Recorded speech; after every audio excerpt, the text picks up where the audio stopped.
last speaker, then I'm going to give a few wrap-up thoughts, and then we have drinks in the Heritage Room, which is the room just behind where we had tea and coffee just about 10 metres outside of this. I'm very, very privileged to announce our final keynote speaker, Mr. Angus Ferguson, or Gus, as we well know him. I'm pretty biased. I like Gus. I like Gus a lot. I've been in Domain 3.5 years. I get to speak to Gus almost every day, and sometimes every night. We do a lot of stuff together, so my intro is slightly biased, but just so you know a bit about Gus, he grew up in Melbourne. He was a bit of a sports star, he called himself. He was good enough at soccer that some college in the US decided to give him a sports scholarship. And he went over there, experienced with the US, realised he wasn't particularly good at soccer, but he was good at building teams, and he was good at having a crack. And he came back and decided to make it work as a real estate agent. And like many of you who began as real estate agents, his journey was looking at a problem, and this is covered by David and Simon and Gaitra on their panel, just saying, there's got to be a better way to do this. And that's where Bid Tracker, that's where Real-Time Agent, that's where those businesses were born. Just a better way of doing things that were highly manual, highly repetitive, that so many paper forms. Can we save time and make agents be twice as effective? And he built that business, and he had the good fortune of going through a selling process 6 or 7 years ago where there wasn't quite as much scrutiny as there is today. And Domain was lucky enough to buy that business well before my time. And Gus is really interesting because he has actually walked this journey of being a Proptech founder, someone who's had that glorious exit. It was reported, it was $25 million, it was a big deal. But then someone who's actually forged a different career path. Gus is now someone who's kind of I don't want to say like a bureaucrat, but kind of. He is someone who's working in a big company. Domain is a 1,200 person company. He has incredible influence. He's part of the senior leadership team. He has a large team under him. But he is very, very unique. He's very different to me. I've kind of come in, I had my academic tech background, and I've always played in these big corporates. Domain's actually the smallest company I've ever worked in. Gus is someone who has built a 1 to 2 person company, and now he's managing effectively an 1,000 person machine. He is someone who is able to work the corporate machinery of budgets and business cases and boards and approvals and corporate politics, at the same time as being so personable. Gus is one of our greatest assets because people know him. They know him before he was at Domain. They know he's authentic. They know he's someone who deeply cares about their business. And I'm very, very grateful to have him part of my leadership team today. Would you please join me in welcoming, in the future of Proptech and his story, Mr. Gus Ferguson. Thank you, John. And Carly, I hope you're recording so I can replay that in our end of the year review. It's too late. So thank you, Carl. So when I was chatting to John is probably the best public speaker that I think if you're the Domain people, and someone you would definitely agree with. Gets called up to be MC at just about every event that we go to. And we're really fortunate to have him as well. And asking John, I said, John, how should I approach this? It's the last session of the day. I'm in the road of a drink with people. We've got to keep it lively.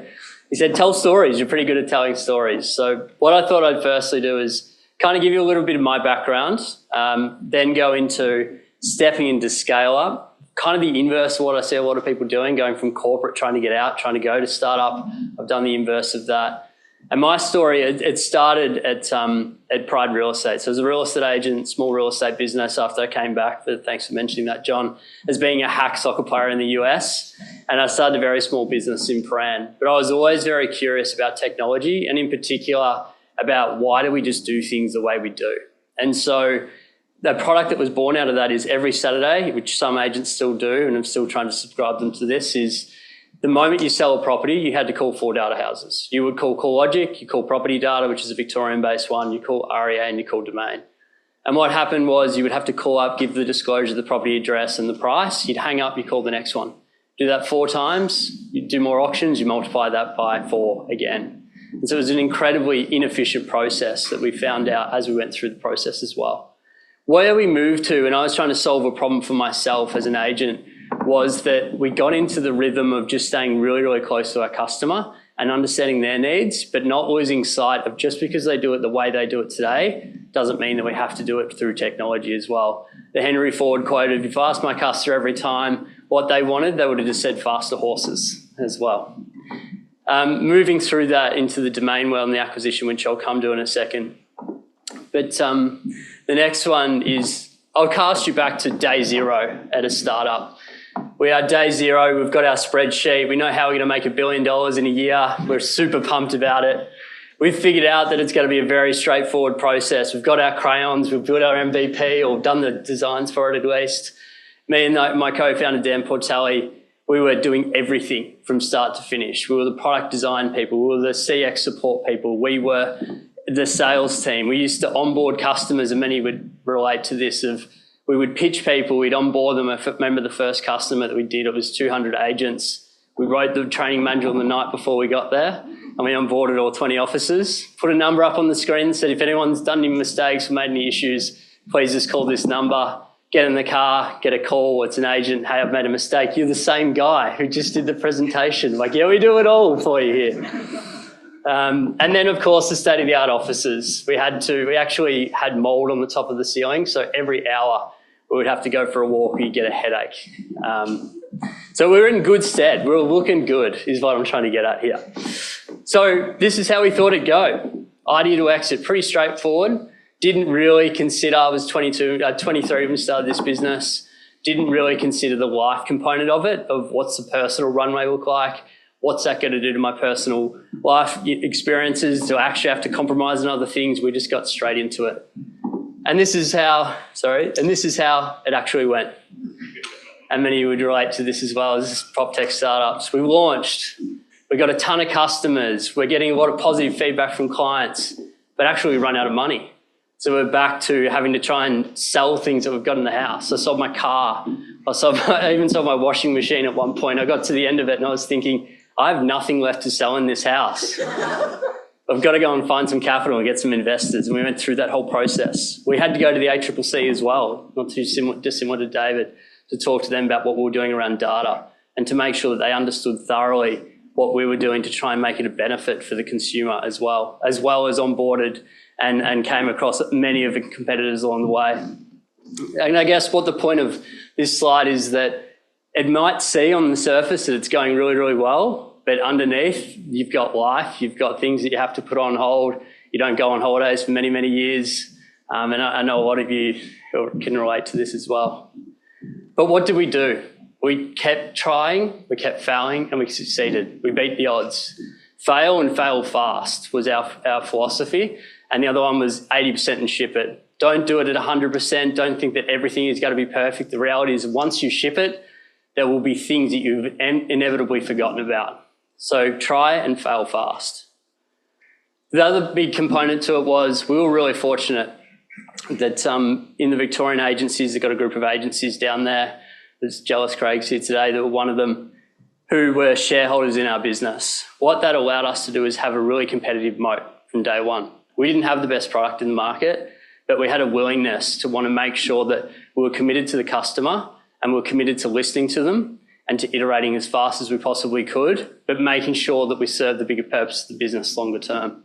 We did that just by being in their office every single day, asking them the questions, why do you do this when you do this? And just breaking down every part of their process to understand it as thorough as we could. Where did we get to? Is that in 2019, we're doing our Series A. And I get a call from Jason Pellegrino, who's the CEO, or was the CEO until a few weeks ago of Domain, still is until March next year. And effectively, he was like, look, I'm hearing really great things about your business. Can you come in and have a talk about whether we can invest in you? Contrary to my position now, we actually said at the time, we don't want a portal and a register. It's either 100% or nothing. We were fortunate that he didn't call our bluff on that one and we got through the transaction, which maybe we didn't have James E at the time, but maybe it was channeling some of the James E. Where that business got to is we were doing about 600,000 in revenue when it was acquired. We sold for 24 million for cash up front with a consideration over the next few years of 30 million in total. That business now is doing 10 times the revenue. It's been, I always joke with Jason, say it's the best acquisition, the best decision he's ever made. He always tells me it's not and tells me to shut up when I'm trying to ask for a pay rise. But where that business has got to is, and I think the premise of what I'm trying to get at here is competition. We weren't the only ones. We still aren't the only ones in this category. But competition helped to drive innovation and it helped to move the customers forward. We were really passionate about leaving a legacy on the industry to do something different and to help our customers be better at what they do. So collectively, there's nearly 1 in 2 transactions now in Australia done digitally. COVID certainly helped that, but it's certainly a lot of the people in this room that you can see some of their names down here as well, who have helped to transform that whole industry and push everything forward together. But after the acquisition, I was fortunate enough that when we sold, we were about a business of about 30 people. And when you're a team of about 30, you know absolutely everyone. You know every little detail about their life. You know everything that they're doing day to day in terms of what they're working on. And for me, I was curious. I was like, okay, I don't have a university degree. I went and did a hack. Thanks, John, again, for the hack at college in the US for a few years. But I wanted to understand, how do you run teams at a much bigger scale where you don't actually know what they're doing day to day? How do you create frameworks where you can understand, are we moving the needle? Are we having an impact? And how are we actually tracking against that? And so we're really fortunate that now, Danny, who's sitting up in the front row, that there's a team of us, and there's only a few, I could only fit a few of us on here, around the AXLT, or the Agent Experience Leadership Team, where we have functional lanes that we all depend on each other for our different parts of that business or that different functional lane. But collaboration and alignment is the first thing that we always start with. We call it the metrics that matter. We've got 10 metrics that we're trying to track against. Are those metrics aligned to each of our goals? Are we all looking at the same metrics when we're driving forward our business? Are we making decisions around these? So if I'm not in a meeting with Danny, or Danny's not in a meeting with me, we need to be thinking about it in the same way. We need to be thinking about the end goal. Her process for how she gets to that metric is very different to me from a product perspective versus commercial, but ultimately we have to be driving to that same outcome. All of those metrics aren't revenue either. Some are around SAT scores, some are around utilisation. What are those key metrics that sit inside of your business that are, we call it the traffic lights? Is it red? We're off track, this is at risk. Is it amber? It's starting to look pretty shaky. Or is it green? We're good to go. We can ignore that one for a little bit longer. We can continue to double down. But the teams that are sitting on red, we need to get in there. We need to have an impact with them. And we've got slightly better offices now than we did with the RTA. No headaches, no having to walk around the block every hour, thankfully. And probably more important than anything is there's two major things that I think Danny mentions this a lot inside of the business is we continue to try, fail and succeed. You know, for a big corporate, we've gone through a large transition over the last few years of you've got to be good at just having a bit of a leap of faith. You can't assume that you've got to have every single metric, every single little piece of data sorted before you ship it, and then figure out that 80% mark and iterate fast. Make sure that you resource for it. Make sure that you've actually got capacity to know that whatever you're going to put into market, it's going to need to get iterated on. And make sure it's having an impact. Impact's probably the biggest thing for us as a business of 350 million in revenue. It gets harder. You know, you walk into a client's office, they say, I need X, Y, Z. That's a lot easier to go back with the founder-led team and say, let's build this and ship it in 2 weeks. Go back to the customer, they're satisfied, there's more revenue. When you're doing hundreds of millions of dollars, it becomes more and more difficult to find that needle and that thing that you're going to be able to have an impact on. There are big bets that we'll make throughout the year where we'll spend multiple millions of dollars on certain things, which I'll come to in a second, that are long pieces of work, 12 months where you don't get to see anything of what is effectively going to be shipped. And they're your big bets you've just got to double down on. But what are those things that are low effort but high impact? What are those things that you can ship into a customer's world that is just a low-hanging fruit for them, but something that's really important to them, but doesn't take you 3 months? You've got to have the balance of both. One last thing to add to that is often the way I think about it is 3 major categories, and we did this later as we started to get a bit bigger of real-time agent. There's 3 categories. It was revenue, it was growth, or it was retention. Revenue, it's pretty simple. Is it going to make us more money? Growth, it's not going to necessarily make us more money, but that integration or that synergy between that other Proptech business gives us access to another 2,000 customers that we can monetize on later. Or retention, is this what 100 of our customers out of 200 customers is asking for? And we need to make sure that we're looking after the customers and retaining the ones that we've got. So our strategy at Domain I've tried to simplify it. We've got a long mission statement and many things that you can see if you go and read our ASX reports. And so don't worry, our RAA friends here, this is all public and it's all been put on the ASX. But we're trying to create only on domain experiences. So when I talk about that, what's the point of difference for a consumer or for an agent or for a bank to want to do business with domain? What's something that we have that our competition can't replicate, or that it's really, really difficult for them to replicate? And once we're at scale, we become the preference regardless. It gets harder, and we're really fortunate we're in a position where build, buy, or partner is the strategy. Again, coming back to it, we might be a large business, we might have 1,200 people out there, right? But the reality is we can't build everything ourselves. So we are constantly scanning through and meeting with different Proptechs across the country, of which there is a lot now, to try and make sure that we're understanding what are the key gaps that we've got, what are the things that we want to partner on instead of just build ourselves, but that help us to get to an only on domain experience. The important thing with complexity as you get bigger and bigger is it understanding who's actually your customer. And there's a few different ways you can look at it. The way we've simplified it down, and this has taken a long time, and Danny and I have been on the journey a bit longer than others, but certainly John played a huge role in this. He's our MD of Agent, is categorising which of the segments we're going to go after, and how do you, James, you talked on this earlier as well, around understanding that different departments have to come together and co-invest in order to want to do something collectively, and that's through that alignment piece as well. But the three categories we have is agent. Agent's really simple. It's real estate agents that we're trying to help serve them better, make them faster at what they do, make them have better branding in market. You've got consumer. Now, consumer and agent sometimes actually butt heads in the sense of what's right for a consumer isn't always right for an agent and vice versa. Consumers want more transparency. Agents don't always want more transparency. You guys would see this day to day. And then enterprise, which is around selling all the data to governments and banks. The most important thing with all of them, though, is they're feeding each other. And ultimately what we're trying to do is drive it so that we have a better core experience. Now, core for us is the core listings business. It's the reality of it is it's 80% of our revenue. It's also one of the highest yielding products that we have inside of our marketplace. So what we're trying to do is how do we use data? How do we use personalization of search and an experience that we can create for consumers to give them a point of difference as to why they will come to our site over anyone else's. And we do that through unique data insights that we're able to get and acquisitions that we've made like IDS and a few others as well. So the tactics for success, the fundamentals really haven't changed when you think about it. The tactics, and what I call as like a tactic is like, what technology do you use? Do you use AI? Do you not use AI? The reality is the fundamentals kind of remain the same when we, in the agent segment, think about it. And we break it down when we talk about our customer.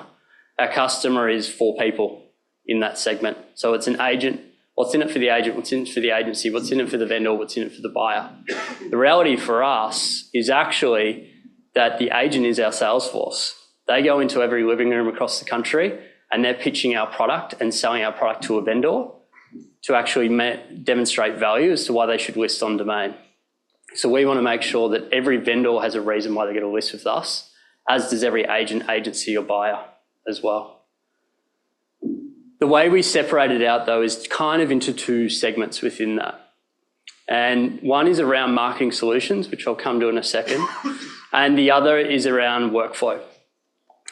So over the last 10 years, you guys would have seen not only my business, but also the Realbase business. So I was fortunate enough to sit on the other side of the fence, and an extremely frustrating process for businesses to have to go through when you're bidding for stuff and you feel like you're going to lose it half the time and not get that deal done. It was a very competitive process for the Realbase asset. Is that we wanted to make sure that we are there at every step of the journey for real estate agents to help make them more efficient at what they do. There is a range of partners that we obviously have integrations with that make strategic sense to us. They're not assets that we necessarily own. We might want to own in the longer term. There might be a way to get data points on it to understand how are they going, how are they scaling as a business. But we want to make sure that we can offer value back to them and to our customers, and we can't innovate at the same rate of 500 Proptechs out in the market or more, so that what we need to do is partner with industry, with real estate agents and with Proptechs to make sure that we're creating a competitive marketplace to help our agents be better at what they do. Now, the other interesting way that we think about it, and always I prefer to start with a problem and try and work backwards from there. And so when we look at our audience relative to other portals in Australia, audience is really important. It's probably our largest asset that we've got outside of people. That's the reality. It's really, really expensive to go after. It's really, really expensive to retain. It costs you tens of millions of dollars just to get people to come back to site every year. REA is not exempt from it, either are we. But the reality of it is, when you look under the hood of that problem, you're trying to solve two things for real estate agents. One is solve for branding and solve for helping promote the agent and the agency. But actually, when you break it down, there's 150,000 households, approximately, a month that are trying to buy property in Australia, and only 50,000 of them buy. So your success rate of buying a property in Australia, the odds are against you. It's 30% chance from pre-approval that, the inverse of it is 70% of people who get a pre-approval actually don't buy. When you go and speak to mortgage brokers, you speak to Mark Boris at Yellow Brick Road, his is actually 78% of people who get a pre-approval for Yellow Brick Road, they don't buy. There's a huge amount of wastage of human capital that comes along with that. And so when you think about that relative to a property campaign, helping agents to find out who are these 150,000 people, who are the gold that are sitting in their living room or looking through that property or in their database, how do you help them to create insights and propensity around the buyers that are coming through there open for inspections? Because there's a very, very small target that they're trying to hit to get the transaction and get the deal done. So how have we thought about that off the back of it? Last year, and credit a lot to Danny's team, is that we launched a product called Audience Boost. So for many of you would often think that social is probably a competitor to a portal business. It's driving a different audience. The way we started to think about it was, actually, there's buyers that we find for you that will come to domain.com because we pay actively to get them to come back, or because they have a preference over us versus the competition. But there was a second part that we were missing, which was buyers that we will go out and we'll find for you that are shopping on other assets such as Meta or Google, that we wanted to make sure that we could retarget to bring them back to that property campaign, to drive more inquiry, to drive more engagement. What we wanted to do is to make sure that we actually could make a difference and that we could be very, very efficient at how we went and targeted customers. Think about it as like lookalike audiences that are out there. So what we wanted to make sure that we could do is not only just make sure we're spending money on social, because it could be actually a lot of wastage on that from a marketing and media spend perspective, is that we wanted to use our first-party data, which is our point of difference. It's our only on-domain factor, coming back to that principle that we're trying to make sure that we hit, is to ensuring that at any time that a person has come and shopped for property on a particular listing or a listing that is comparable, that we're using first-party data to track them and bring them back to site later as well. To come back to that number of we want to drive audience so that our agencies can have branding exposure on an agent and agency level, but also to help them get to that 150,000 number and the 50,000 people that are going to be able to transact in a month. So we're using AI through that. We're using first-party data and all those beautiful buzzwords that we've heard over the last day. But I thought I'd share with you some of the strategy that we've got at Domain and how we're thinking about things differently and for the future, breaking it down to a very, very simple problem to then adding complexity back in later to what solution or what piece of data can we use to enhance the experience with Domain. That is everything. I've managed to finish up a minute ahead of time, so thank you for everyone, and I will see you all for a drink.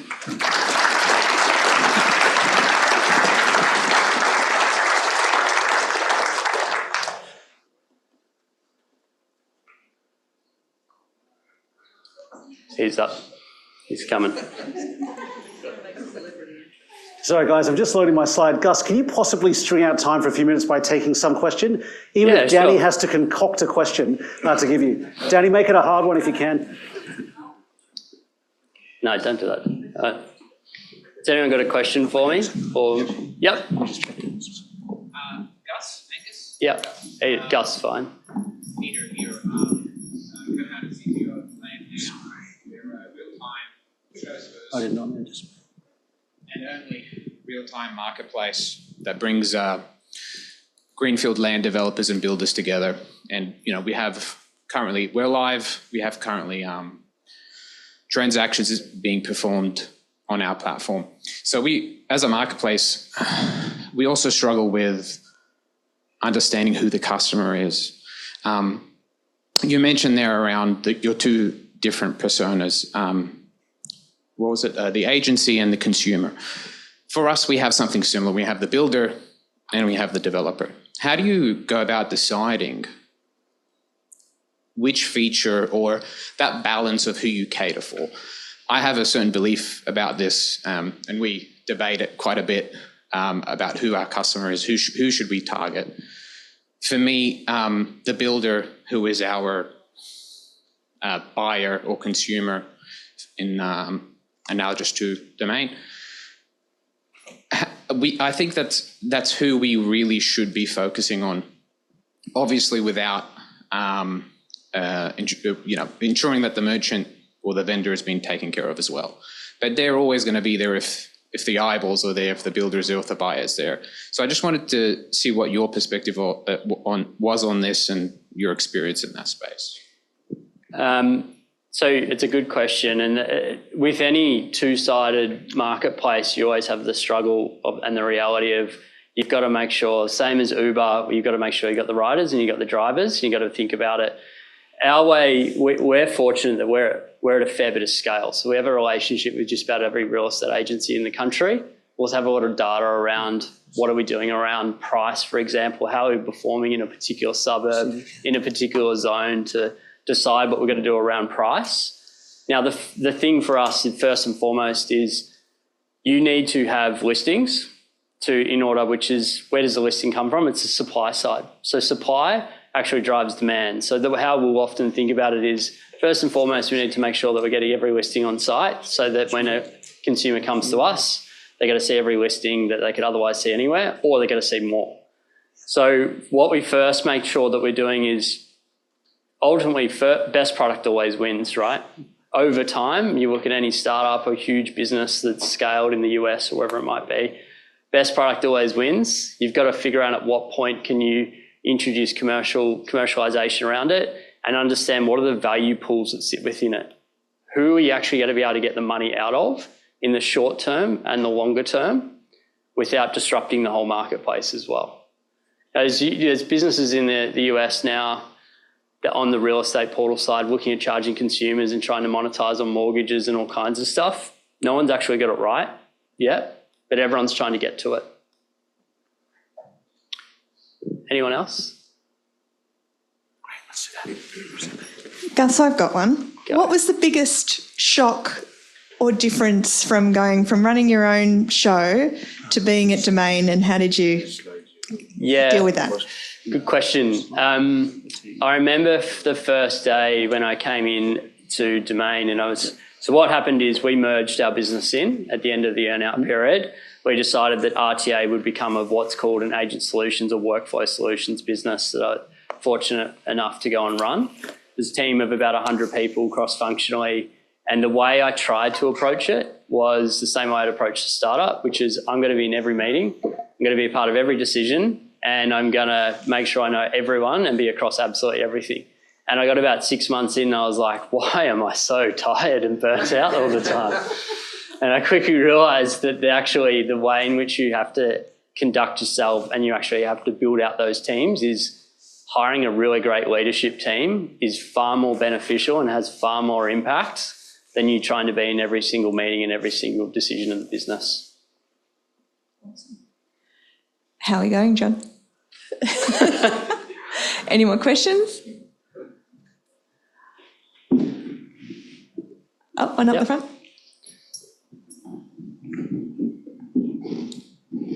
Gus, I was also an entrepreneur who started in a mould terrace. So really... It's cheap rent. So it was no rent because no one else would rent it. So I actually exited. But my question is, did you ever think about doing another startup, or you said that's just too hard, and or you just got a great opportunity and just kept going with what you've done? I'm always looking at different things all the time.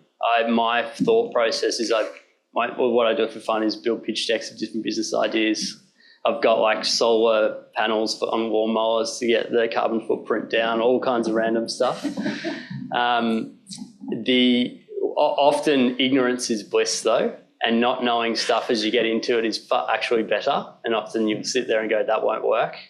But what I get a lot of joy out of now is I'm fortunate to be able to invest into different Proptechs and different businesses and kind of watch and advise them, see how they grow as well, which I get a real kick out of, seeing people go through the evolution of being a one-person band or two-person business up until 10, 15. You see them go through the same struggles. You almost have a laugh to yourself as you watch them hit the brick wall or the same brick wall, even if you try and help them and they run into it. That's a lot of fun, and I get a lot of joy out of that as well. In a weird way. In a weird way. All right, thank you, Gus. Cheers, mate.